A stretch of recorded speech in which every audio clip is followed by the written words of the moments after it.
最近原物料不断的增加，和畜牧场的鸡卵农民为着要维持成本，干那当用现有的鸡母继续来生卵，所以出现生卵效率落降的状况，来造成目前供需无平衡的结果。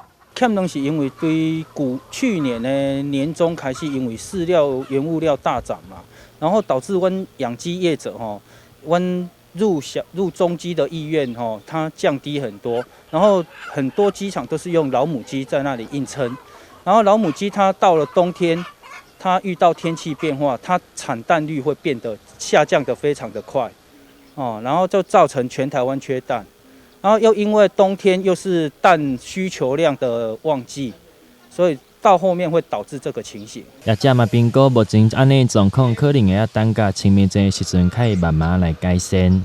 刷来对咧镜头来到柑仔店，来听看卖头家最近拄到的状况。北部的当才佚佗的，要当的先买当的。是讲最近北部都欠两个，咱南部这边咧。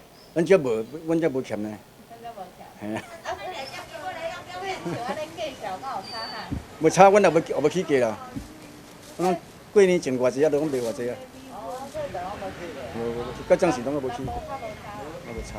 啊，所以北部迄边就是人客是等来才过年的时阵，才找你买啊。对。拄啊好经过即摆年假，有真侪北部的民众要回去北部的时阵，客回去毋是满满的伴手礼，颠倒是一罐一罐的鸡卵。台南新闻刘品言采访报道。